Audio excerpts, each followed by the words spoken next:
off your shades, it helps see through the smoke. Cause the wicked hide behind the cloak.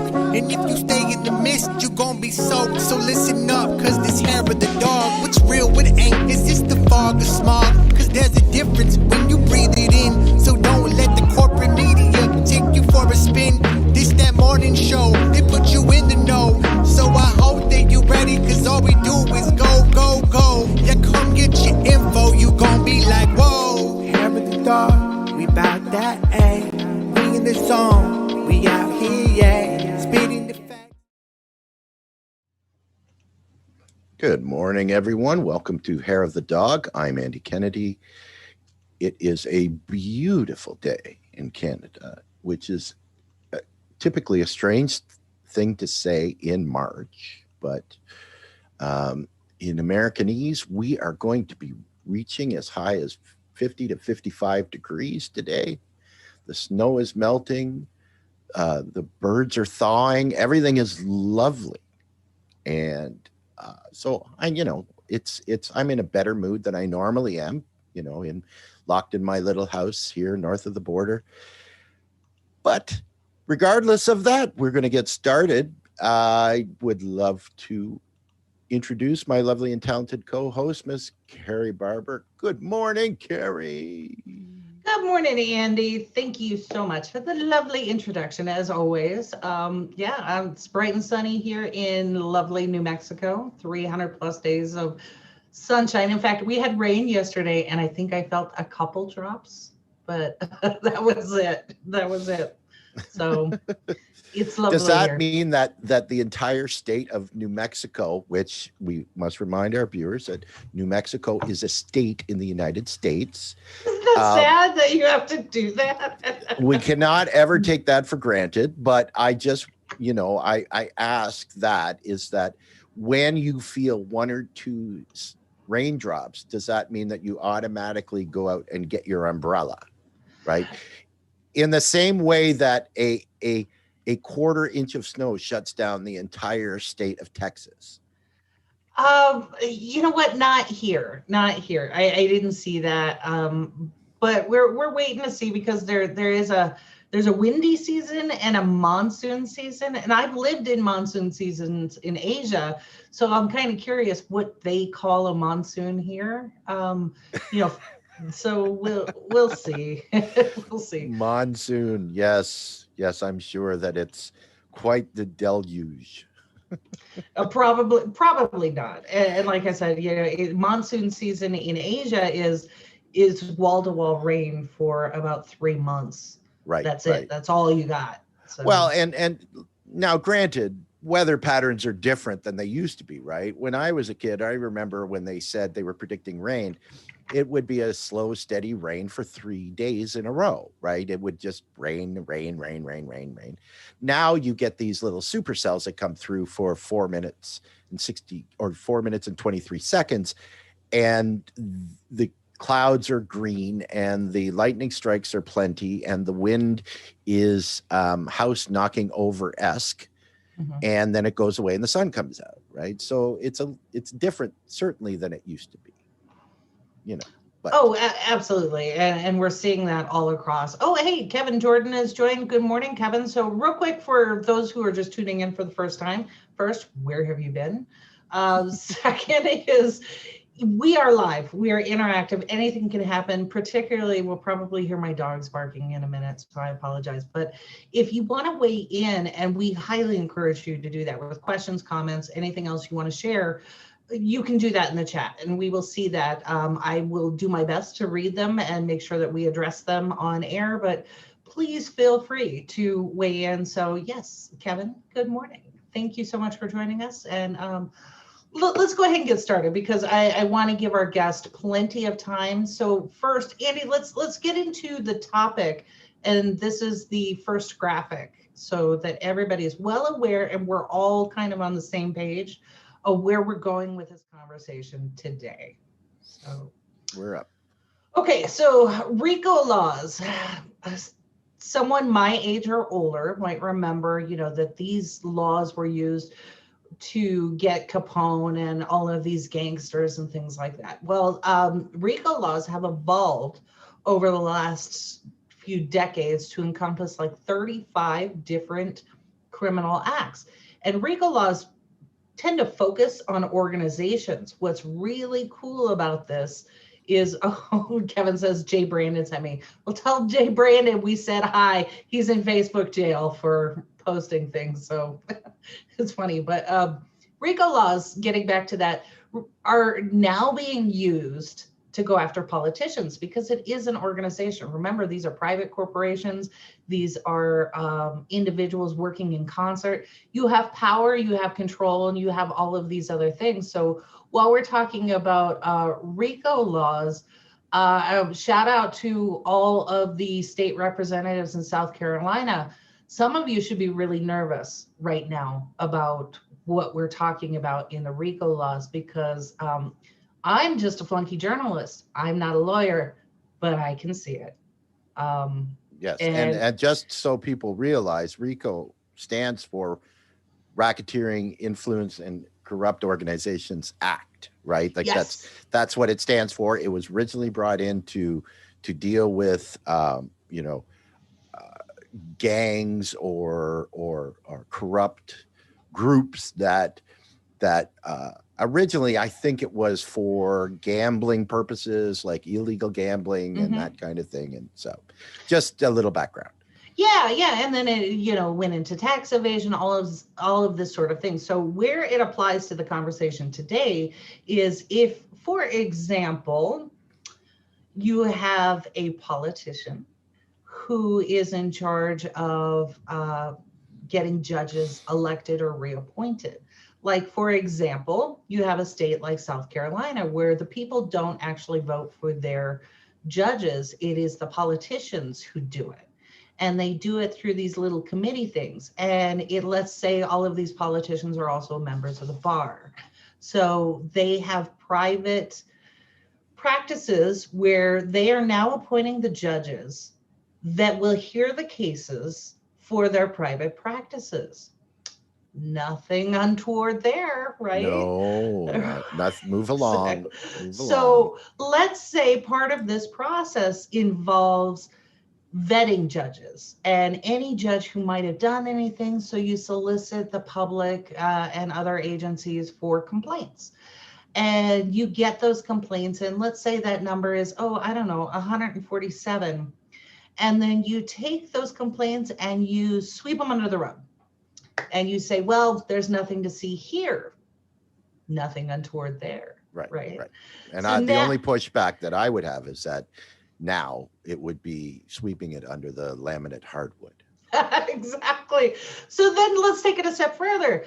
You have a public hearing in November 2020 for these justices, and anybody who has a complaint or has some concerns that the rest of the committee should hear, they show up and they bring their documentation and they bring all of this evidence being court records, not something they pulled from, imagination.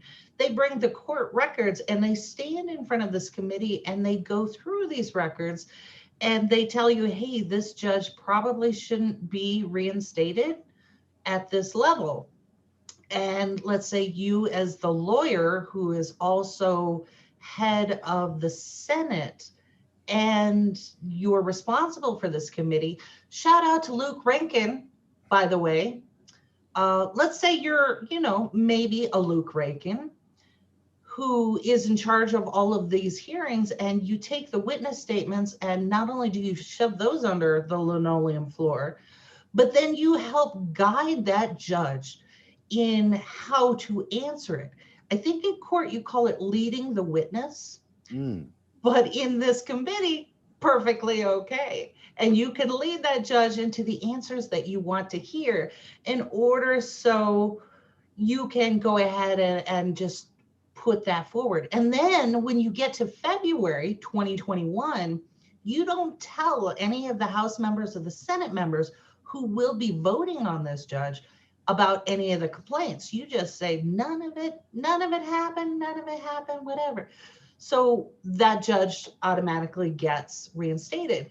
And as a consequence, not only are you cozy with this judge, allegedly, but all the money that is coming in through this revenue stream that we call probate court, that spigot continues unabated, right? So does any of this sound like maybe it might be an investigation worthy of the feds for RICO racketeering?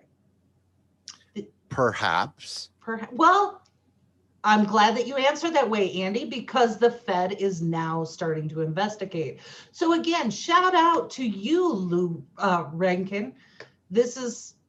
You're not going to have a good day. I can tell you that right now. But I'm just a little funky journalist. What the hell do I know, right? So well, and we have a lot of things that have happened in the fairly recent history of the United States that you have law enforcement agencies like, say, the FBI and such, that have been hamstrung in a lot of different ways, that are chomping at the bit, quote unquote, to go after people because of the current or past administration's lack of wanting to try. And the direct example that I like to give is the podcast that we just released on our other platform, Explains, with the new Untouchables, the Cora Files, which is a deep dive into the 2008-2009 financial crisis, where you had all of the pieces in place to put some CEOs and some very bad actors in prison where they deserve to go. Yet you had an administration that didn't even allow them to try, right? So you now have all of these different law enforcement agencies that are like, well, shit, we can't do our job because of the oligarchs that are in control of everything. Well, these guys are just chomping at the bit to throw people in jail. Don't matter who it is. We're gonna investigate, and we're gonna do something about it, right? Because law enforcement people do law enforcement because that's what they want to do. Yes. Right? Yeah. So here's the really cool thing about this, and we'll definitely put a link into the Untouchables because it's a brilliant, brilliant series, which, Andy, congrats to you. Thank you. But in the chat this morning, I have put three links actually, that I want to call out real quick. So first is freebrendabryant.com. So as we go through this, it's a very complex story. So that is going to be your go-to source to kind of peel back and really understand what we're talking about, because I get it. This is really complex. There's so many terms, and this has been going on for over a decade. So there's a lot. The other two is, one is an email link to Luke Rankin. Luke Rankin of the South Carolina Senate. You can weigh in and tell him what you think when you hear this story, if you are so motivated to do so, about what his role may have been and how you feel about what's going on here. The other link is to the Democratic whip, Jim Clyburn, in Congress. Congress right now is starting to organize hearings on these very topics. What happened with the Britney Spears case and her father, in her case, it was her father who was trying to get a guardianship and strip her estate, basically funneling the money to him so he can control it and all of this sort of thing. So it started with Britney Spears. So thank you to Britney for everything you've gone through, that your celebrity now is going to be used for good for everyone in the country, because this is a situation that's going on everywhere. So that last link is to send Whip Jim Clyburn an email encouraging him to continue with this. And oh, by the way, our next guest that I'm just about to introduce happens to live in his district. So if you do choose to email Clyburn, make sure you mention Brenda in this, because this is all in his area of expertise and where he's supposed to be representing someone like Brenda. And I just want to reiterate as we go through this, Brenda's not the only one. There are hundreds of cases in every state. So Mr. Clyburn, should you happen to catch this broadcast, do your damn job. Help your people. this is what you're supposed to do. And you can do this on a federal level because Luke Rankin is actually doing the opposite at a state level, allegedly. So without further ado, I want to bring on our very special guest, and we are so honored to have her join us. This is part of our continuing series on for International Women's Month on badass women who have changed the world just by being who they are and fighting back, standing up when something is wrong. So without further ado, welcome Miss Brenda Bryant. Thank you for joining us. She's muted. You got to unmute, Miss Brenda. Said no one ever in the days of the pandemic. Right. Ms. Okay. Brenda? Good morning. Good morning, Terry. Good morning, Andy. Good morning. And How are you? that's a very good opening for me. I am never muted, so therefore. Yeah. Yes.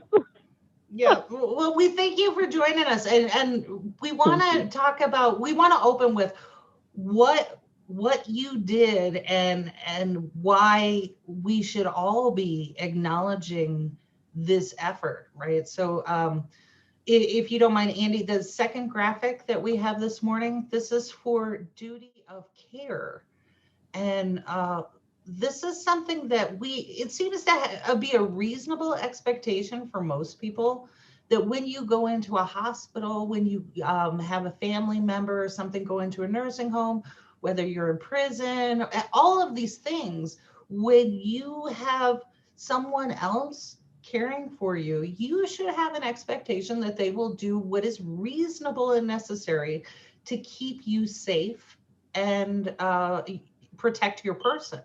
Right. But that was not necessarily a thing. And so we have this case now to look to, Madison Bryant versus Babcock Center from August 2006. So what is that, Miss Brenda? That's you. Yes, it is. And it took 10 years to get that opinion. And as a mother, I was determined, and I'll go ahead and, if it's okay, I'm going to go ahead and give some background on how we got the duty of care opinion. Please go ahead. My husband and I, Ricky, have a special needs daughter that we cared for. And Stephanie was at home, stayed at home with us. And this will also lead to the topic of guardianship in the probate court. We had cared for Stephanie for 18 years. And being special needs, it required a lot of supervision and protection of Stephanie. She thankfully had never been hurt, never got out of our home, and she was protected. And when she turned 18, she had a case manager. I want people to understand there is a state agency, which every state agency in the country has an agency that is called the Department of Disability and Special Needs, it is not mental health, it is the State Department for mentally challenged, and those with autism, spinal cord injury, etc. And so you sign up you sign up for a case manager, and this allows you some services through the state. They get a lot of money to provide services. So Stephanie had a case manager, and the case manager began to pursue me about placing Stephanie in a group home. It was in the 90s, and this was when the group homes had just started. They had just were getting funding to start these group homes and take them out of institutions, place them in individual homes. And my response was no, Stephanie is not. I'm not prepared. We're able to care for her. She's not going in a group home. And the case manager continued to pursue that. And every time she would meet with us. So Stephanie went to school one day and did not come home. And I thought it was a bus accident, or that she had possibly been left at school. And so I called the school, and they said no, that there was no bus accident and that no one was there. And so finally I called her special needs teacher. And her special needs teacher informed me that a case manager had came to Stephanie's school and had Stephanie sign a document. Stephanie signed herself in to the state's care. Wait a second. So Stephanie is developmentally delayed. How could she legally sign herself? She can't sign a contract. How could she legally sign herself into anything? That is a good question, and that is exactly what I went to the State House after we were refused the right to know where she was. That was one of the first questions for Senator David Thomas. I met with him, and he is an attorney, and he said the same thing. He said, she's mentally disabled. How could she voluntarily sign herself into a facility? And so for 3 months, now I want people to understand, Stephanie didn't just go into a facility. We were also told, you have no legal rights. She is 18 years of age and you have no guardianship. And this was by the Department of Disability and Special Needs, their attorney, their director. I went down multiple times trying to find my daughter. I want the audience to understand something. One day you have your child you've cared for 18 years, and the next day you don't have a child. Your child is missing. Your child has been kidnapped by the state. Right. Because we had no guardianship. Okay, so let's skip forward a little bit, because I know that your story has so much to it. And again, I want to encourage people to go to freebrendabryant.com to read all of these details. So while Brenda was in the care of this facility, had a guardian, you and your husband were fighting all of this. Now, your daughter also had, I don't know that we want to go into it, but she was assaulted, raped, abused, all of these things in the state's care. And yet the state and the attorneys representing the state were making the case that she was responsible for her own safety and well-being, yet they had removed her from you, making the opposite claim. So let's move forward into, first, how did your case get to the state Supreme Court at all? That's like unheard of. Well, let's go to the point. You made the point. Under the state's care, Stephanie got out at 2 a.m, was gang raped. The state argued they owed no duty of care to Stephanie or to any mentally challenged. They ordered that in the lower court. And the way that we got to the state Supreme Court, 10 years, took 10 years, was I actually filed a handwritten notice of intent to appeal when the circuit court issued their opinion that Stephanie was responsible for her gang rape. Mm. And when I filed the handwritten notice of intent on the day 30, because my attorney had quit, he wasn't going to do the appeal.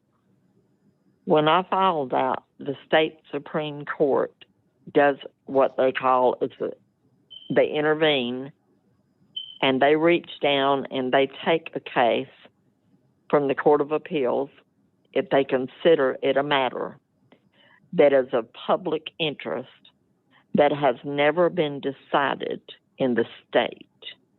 And that was the duty of care to the mentally challenged. There was never a case that had been before them. So they took the case, they heard the case, and actually went beyond what my appeal was. My appeal was to appeal the dismissal in the lower court. But the Supreme Court saw that it was of such a public interest that they went beyond and wrote a 39-page opinion that the state owed Stephanie a special duty of care, that they were receiving funds, and that they owed to care for her for those funds, and that she was childlike, and therefore she was not responsible for her rape. And so...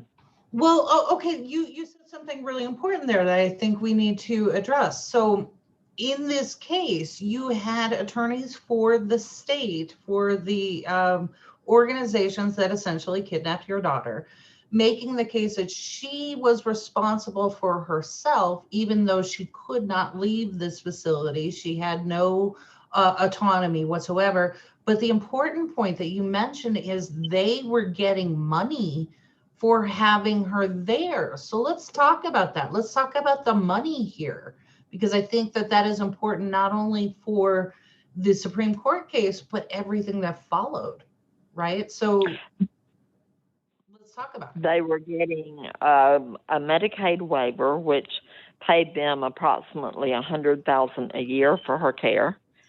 They then were able to get her Social Security check, in which she got $30 a month to live on. And then they contracted with the county for her to work at the county dump site.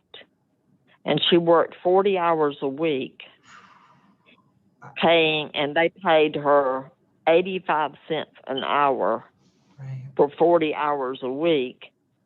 And I checked with the county council, and they were being paid as any other contract company would have been. So they were working the mentally challenged for 85 cents an hour. And they were actually being paid as though they were getting minimum wage. So there were three sources of money that this agency was getting: her Social Security, a Medicaid waiver, and she was being employed, and they were exploiting her for 85 cents an hour. So all this time, they're getting this money from her, from state, federal, and her own labor, while they're arguing that she is responsible for her own safety. So essentially what they were saying, and I'm paraphrasing here, is we are happy to take the money off this individual, but it actually is more cost effective for us if we don't actually have to care for her. If she's raped, she's abused, all of these, we don't care about that. What we care about is this revenue stream coming in, and we made it happen because we couldn't arrest Stephanie and put her in prison, but we sure could kidnap her and put her into this group home and keep you as the family members from advocating for her. We're going to take away your rights so that we keep this little cash cow in our possession, and we don't care actually what happens to her mentally or physically, so long as she can do the work and we get paid. That is exactly right. That is exactly right. And so in the meantime, they're making money while Stephanie's being hurt. And then when it came down to the gang rape, which was the serious, then they owed no duty to her. And this is exactly what one of the justices said in the Supreme Court. He looked at their attorney and said, "You mean to try to tell us that you're taking all this money for this young lady and you owe her no duty of care? And you're claiming no responsibility for them?" And he said, that argument, in other words, how dare you come in there and argue this to us? And so, yeah, anybody with any sense of morality would question, right? But not the state, not the attorneys, not these organizations. And in fact, that's correct. Okay. The Attorney General's office at that time, who was not Alan Wilson then, I met with them, and they said that no one owed her a duty of care. So I went to the Attorney General's office. I went to law enforcement, Richland County Sheriff's Department. The solicitor said that she was a fully competent, mentally challenged person, and therefore no one owed her a duty of care. And so, but it goes back to one thing, in which, while I don't advocate for guardianship, I do advocate that parents should never lose the rights to their child just because there's no guardianship. Mm-hmm. And that's what it goes back to. And then we have now the issue involving the seriousness of the guardianships in the probate court. But all of this stems to that they said, you have no legal right, which what did that do? That forced us to go into probate court and get guardianship of Stephanie.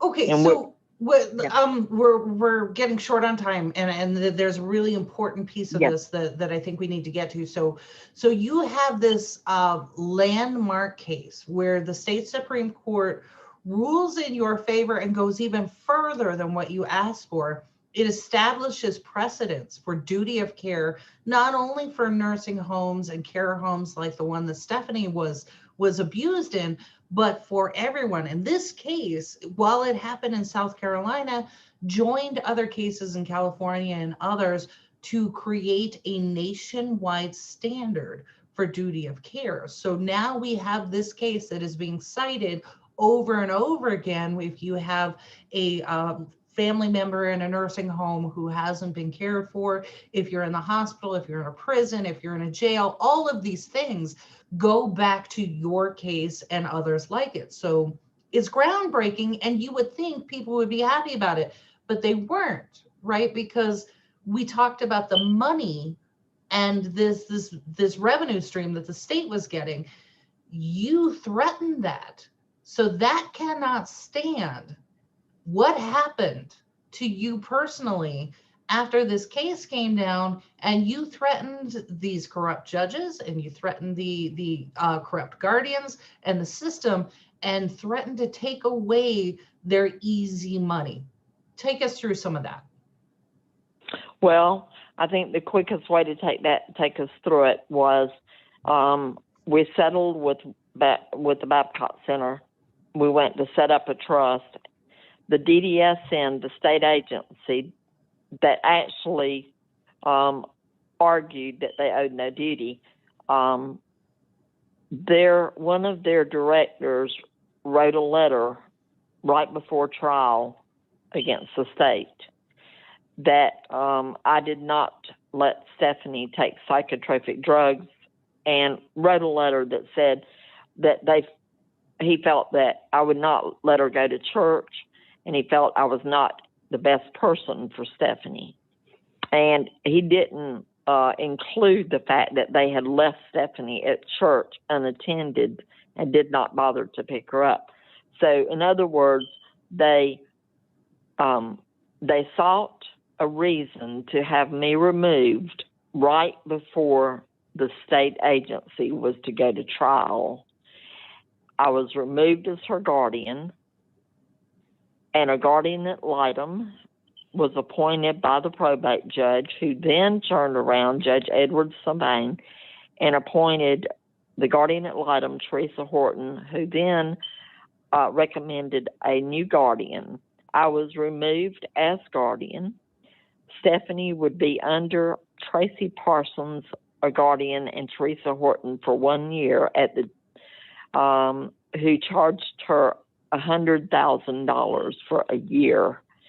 And in the course of that, Stephanie was being assaulted numerous times. And according to police reports that I have been able to obtain, and I have filed an appeal. I hired an attorney. We appealed the loss of the guardianship. And in fact, the appellate judge, Judge John Few, remanded the case back to probate. When he did that, based on the grounds that the probate judge had ignored pertinent evidence of Stephanie's abuse, the guardian ad litem resigned and recommended that I be reappointed. Very good point here.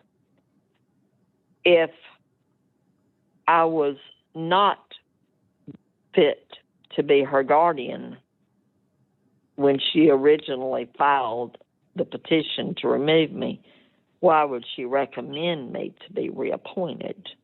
Right. So I was reappointed. I was ordered to pay Tracy Parsons $10,000. Oh, so you were ordered to pay for these guardians who had not protected Stephanie, who had not, in many cases, even gone to see her, and yet they're taking the money from Stephanie, and they want you to pay for it. So this feels a whole lot like retaliation, but this isn't even the worst of it. You and I had talked last night about the NCIC list. You somehow, a mom, grandmother with no criminal history, no violence, no nothing, you end up on this terrorism watch list, this hardened criminal violent threat watch list. But yet you and I were talking about Dylan Rolfe, the case that was just closed, where the feds maintained that Dylan should have been on it and wasn't. And everything that goes in that list about law enforcement and how they're supposed to conduct this list and share information. How did you get on this list? Judge Edward Miller in Greenville, South Carolina. We sued Tracy Parsons and the state again because while I was not Stephanie's guardian, as I said, she had been being abused under Tracy Parsons. So we sued her individually. We went to court and Judge Miller dismissed it as a frivolous case, sanctioned me her legal fees, and said that the abuse, in other words, he ruled that the abuse of a special needs person was a frivolous lawsuit. Wow. And so he had evidence. He actually had evidence from my attorney and Tracy Parsons, who had admitted that Stephanie had been assaulted in the group home under her care. So Judge Miller ignored it, sanctioned me $10,000 in her, or at that time it was almost $6,000. Now it's $10,000 in legal fees. And I'm trying to speed it up. He then eventually, I appealed the sanction. I filed a notice of intent to appeal in the Court of Appeals. When I did so, that was supposed to take it out of his hands. And on March 14th, 2012, Judge Miller held a hearing, and I contacted his office just to make sure he had been served his notice of intent. And Judge Miller's office, his assistant told me that Judge Miller said that I better be in his courtroom that day and that he would wait there till 5 o'clock that day. They were going to arrest me for not paying the $10,000 in legal fees. And when I did not appear, he waited until April while he was still under appeal, and he issued a bench warrant for my arrest that entered into NCIC, and I did not know about it. In fact, he was under appeal, and I was arrested in Asheville, North Carolina. I was driving through. They pulled me over for a traffic violation, which they cleared me of that. And they ran my license, and I pop up on NCIC as a person with violent tendencies, and several other things that I had been sentenced to 1 year, that I was a fugitive fleeing from justice. And all this was entered into NCIC. So the police officers immediately took my car keys. The police officers immediately told me to step out my vehicle carefully, and then they took me to jail. And of course, then I would eventually, I fought extradition back to South Carolina because they were going to come pick me up. And so okay, so there are a couple points here, because there's so much to the story. I want to make sure everybody gets this. So if you remember the case of Walter Scott, the gentleman who was shot in the back, I think it was 6 times, also in the same area, he was added to the NCIC list as a violent criminal, also for a civil case. In that case, it was a failure to pay child support because he was looking for work. So they put him on this hardened criminal watch list, and that was justification for executing him. So one could reasonably assume that this judge, Judge Miller, who apparently was so offended that he himself broke the law by issuing a warrant on a case that was no longer in his jurisdiction, that is already in the appeals process, that the South Carolina courts themselves show the timestamp, show that what he did was illegal, but yet he still sits on the bench. And he started the process. The police in Greenville, South Carolina cooperated with this, put you on the NCIC list. Any reasonable person would assume then that this judge put out an execution warrant for your death, right? And this is all after you had the audacity to stand up to a corrupt system that kidnapped your daughter and threatened to turn off the revenue stream for all of these corrupt politicians and judges who are exploiting people and taking away the rights of family members in a probate court. Is any of that out of bounds, or have I got it wrong?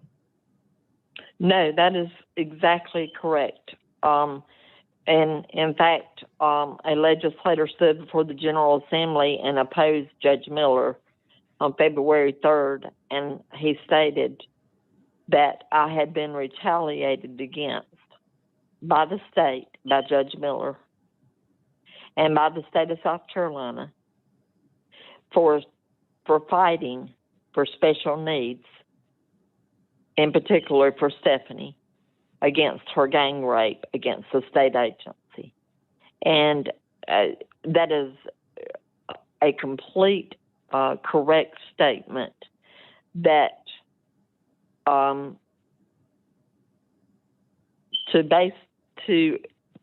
to issue a bench warrant and place me on NCIC and refuse for 8 years to let me go home. For 8 years. Wait. What do you mean, let you go home? Well, I'm out of state. I can't go back to South Carolina. If I go to South Carolina, I go straight to jail. Wow. All of this because you refused to pay this exorbitant fee on a guardian who didn't do their job, sat on their butt in a desk somewhere, collected cash while your daughter was being exploited. So your penalty now, because you refused to do something that was illegal and immoral, is you are now not allowed to go home without the threat of being arrested and jailed. That's correct. And that's for 8 years. And Judge Miller has been served with 2 motions to recall the bench warrant, 2 motions to vacate. One, an attorney went up and appeared for me, and he refused to dismiss it. And then the latest was in November, as you already mentioned, when my husband went and testified and presented documentation to the Judicial Merit Commission and Luke Rankin, Senator Rankin. Mm-hmm. And they rubber stamped Judge Miller. Wait, so your husband was personally there in November, standing in front of Judge Miller, standing in front of Luke Rankin and outlining all of this, had the documentation, and are you telling me that they swept it under the rug? They swept it under the rug. In fact, in their report, which they have to send a report over to the Judicial Committee, and then that report from the Judicial Committee goes to all the legislators that will vote. The report was a 2-line report that said that Judge Miller had been found qualified. There's 8 qualifications that the judges must maintain in order to be reappointed, that he had been qualified and there were no complaints against him. Luke Rankin and the Judicial Merit Commission members, which, by the way, they are attorneys. All the members are attorneys, and all those members heard the evidence, had a packet, and all members heard Ricky testify to what I'm telling you today. And they appointed him and sent over a 2-line, as I said, to the Judicial Committee, who then forwarded it to all the legislators that Judge Miller had been found qualified and there were no complaints. Wow. Okay. So just a sidebar editorial note. I did invite Senator Luke Rankin to join this conversation at this time. We haven't heard back from him, but Luke Rankin, I definitely would love to have your side of all of this, would love to hear your explanation for all of this, because I, as an investigative journalist, didn't just take Brenda's word for it. I went into South Carolina's court records and pulled all of the information that corroborated this. So I would really like to hear your explanation for how you ignore the state's own court records that are publicly available and make this assertion that this judge is, number 1, acting improperly, number 2, acting within the law and by the governance that South Carolina puts forward for their judges, and 3, how you yourself are not criminally negligent for forwarding this. So I just want to put that out there. So Andy, jump in here, because I am so livid at hearing this case and everything that I have gone through to verify what Brenda's saying. Am I just being an emotional woman here? Well, clearly the problem again is the current system of government that allows public officials and politicians to act badly, because in the neoliberal capitalist society that we have, and the ability for the powers that be to water down rules and regulations, and the voice of the mainstream media to suppress that, right? You have all of these bad actors that are able to do these types of things, and there's no consequences to it. So it just happens, and it gets worse and worse because, as we know, in a capitalist society, the number one goal of everyone is to make as much profit as possible. And the reason why we're seeing all of this pushback and all of this bad action in terms of public officials in South Carolina is because Brenda basically had the audacity to stand between them and their income stream, right? That's where we see all of these things that are happening, right? When you are a corrupt political official, then there's no bounds to your corruption. And if you have gotten away with everything you've done to this point, there is no reason to change that behavior. So that's why we're seeing what we're seeing. The reason why there was a change in the attitude of this person to relinquish guardianship back to Brenda is because it's damage control, right? They've gotten away with how much they've been able to get away with to this point, but Brenda has now brought this into the spotlight, into the public spotlight, right? There's a judge that is now involved in this, that agrees with her and has made a decision based on that.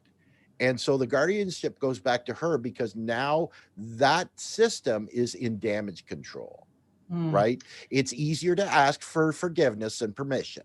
And that's what we see. Yeah, yeah, exactly. So let me just reiterate: all of these, the movies are coming out, the stories are coming out. Brenda's case, unfortunately, is not unique. What is unique about Brenda's case is this Brenda keeps meticulous documents. Meticulous. So if something goes missing from, I don't know, maybe a judge's desk, or maybe he happens to lose a signature page on a filing, I guarantee you Brenda's got it. So she's got all of this documentation that has been stamped, certified, everything in her possession. She is ready to go with one of the largest cases, in my opinion, as a flunky journalist, one of the largest cases that this country has ever seen, to sue not only the state, but every agency, to see each and every one of these corrupt officials in prison, buried under the prison. But we know that is not likely to happen unless we, the people, make sure that we hold them accountable. So this is what I'm asking you to do. At the top of the show, I asked you to consider this story. I asked you to go and see the website, freebrendabryant.com.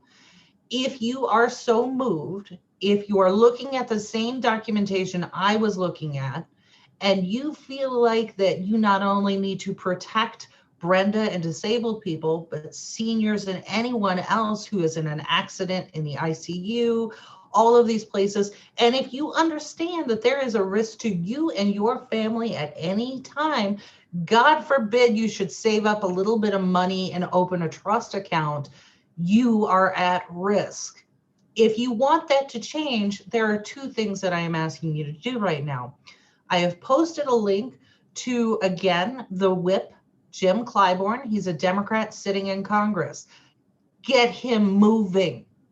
This is his constituent, and this has been going on too long. The entire time he's been in Congress, there's been media coverage over this particular case for a decade. He has done nothing. So make sure that you reach out to Jim Clyburn, because I am doing that too. If you need any more reason to do that, I will suggest that if you recall in the Democratic primaries, when the tide switched to Biden after Nevada, it was in South Carolina, and it was coordinated by Clyburn to get every Democratic candidate to drop out, every centrist candidate to drop out, in order to stack the deck against Sanders, in order to turn the tide towards Biden. And this was the brainchild of this gentleman. So if you need any other reason to do that, there's another little bit of ammunition that you might use. Thank you for that kind reminder, Andy. Yeah, that was that Jim Clyburn. So please send him a message. And I've got the information in the chat. If you need it, reach out to me directly. I will help you with all of that. The second is the Senator Luke Rankin in South Carolina. This is the gentleman who chairs the Judicial Committee. This is the gentleman who swept everything under the rug. This is the gentleman who looked Ricky Bryant in the eye, ignored everything he had to say with a hearty and heartfelt fuck you. That is the bastard that I want to see in prison, because he has been aiding, allegedly, and abetting all of this racketeering for years with corrupt judges. And please don't take my word for it. ProPublica came out with this huge story about all these justices who should not be serving on the bench, who have broken the law themselves, who are so totally corrupt. And guess where they focused? So I encourage you to go out and read that article, and please send Luke Rankin a message. And, I have no hope that he's going to come on our show, because he's also currently under investigation for a HIPAA violation in his last election. Apparently, with his opponent, he decided to release medical records from a 10-year-old girl to the press. So if anybody has any compunction there, get your FOIA requests ready for his email. Get all of the information ready for HIPAA. These are felonies. Each and every incidence of a leak of a minor's medical records is a felony. So I'm looking forward to seeing that case develop, as we are with all of the other investigations that are starting to happen. And the reason why I really sincerely ask you to get involved and just send a simple email, pick up the phone, call them, is because these investigations have started before and then quietly get shoved aside. So what will make the difference is if the public, and it doesn't matter where you are, you don't have to be in South Carolina, if the public stands up and says enough, that is what makes the difference. So I'm asking you to do that, and I will continue to ask you to do that. If you have questions about what this is, again, freebrendabryant.com, or send me a message. I'm happy to tell you all about it. So before we get out of here, Miss Brenda, I've talked a lot, and obviously we're only scratching the surface of what is actually going on. So I very much appreciate you coming on, taking the time this morning to share your stories so that we can help elevate this a little bit more, and God willing, we can get you home. Well, I appreciate that very much, Carrie and Andy, of course, and certainly now I think there are things that are with the Britney Spears case and other advocates and others that Rick Black, of course, would sear that the probate court issue is surfacing, and of course a reminder that actually, had it not been for the guardianship racket, then this would never have happened. I would not have lost guardianship to a guardian, and I would not have been ordered to pay a guardian. So I would not be where I'm at today had we not had a system such as the probate court racketeering that is exploiting disabled and elderly and their family members. And so that's our goal now. Our goal now, of course, our goal is to get me home one day soon. That is, Ricky, our goal, our family goal, is to vindicate me. But we also have our larger goal is to educate and to advocate against a system that is using our vulnerable, and actually many of them are dying in the care of guardians, or we'll say the lack of care of guardians, with no accountability. So I thank you and Andy both for your interest in this, and I look forward to continuing to fight this issue. Absolutely, absolutely. So yeah, thank you. It's I want to say it's heartbreaking, but I'm not there yet. I'm angry. Yes, so it's angry. enraging, right? That there is nothing that corrupt officials will do, to further their increase the amount of their bank accounts, and that is entirely how society is based. That it's all about money and it's not about human lives anymore. And that should enrage everyone. And it doesn't matter if you've got a D, an R, or an I, or an L, or a LMNOP beside your name. It should make everybody enraged that this is in 2021, that this is what society has come to, that it's still above cash, above lives. Yeah, and so the big picture that I look at, because of the work that we do here, is we've gone from working poor to homeless working poor. And then on the other side, we have more people incarcerated. And we understand now under the 13th Amendment how that is indentured servitude, legalized slavery. And then we have the illegal sex trafficking, which is $1 billion industry. And now we look at probate, which is another form of legalized slavery and indentured servitude. So as a citizen in this country, we're being hemmed in on all sides. And I just feel like the noose is just getting tighter and tighter. And all of this goes back to money. At the same time, we have people sitting in Congress telling us not yet, wait, do all of this. We have our state reps going, well, either we're going to cut services or we're going to raise taxes. And then we still have people trying to propagate this fight of R versus D when it's just us. And then of course you have the news breaking that there are sycophants being paid, like who was it, Brooklyn Dad, whatever, this Twitter account, who is being paid more than most Americans make in a year to tweet out vitriol against progressives and supporting neoliberal policy.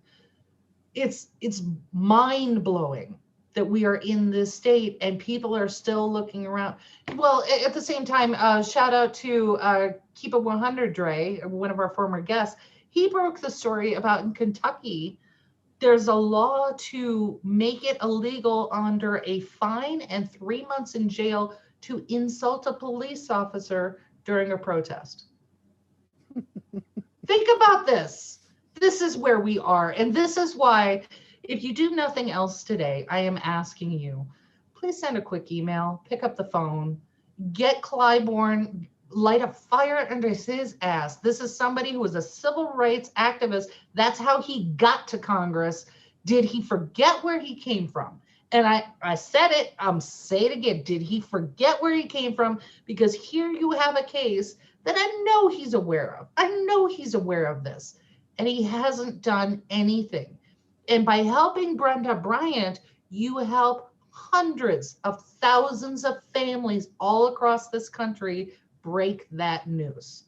So if you're still all about it, civil rights and doing something, Clybourne, where the hell are you?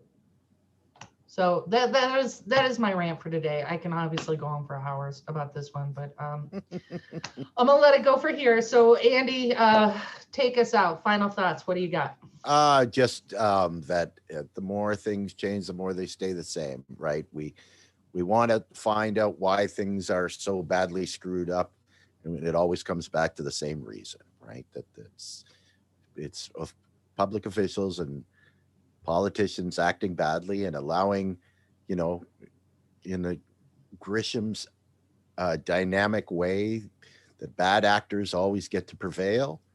And until people wake up to the fact that that's what happens in society, we're not really going to have any change, because they'll believe the bullshit about the country is broke and we just can't afford it, or we'll just wait to change politics in the next midterms, or we'll just elect a better government in 4 years from now, right? These are all lies meant to continue the status quo, and it will continue until people start to realize that until they start to take charge of what's going on in this country and wake up and organize, it's not going to change. And that ends with our ability to live on this planet. And that's the saddest part of it all, right? Anyways, on that good note, I hope everyone can still find a way to enjoy their Wednesday, and we will see you on Friday morning. Take care, everyone. Dog, we bout that, ayy.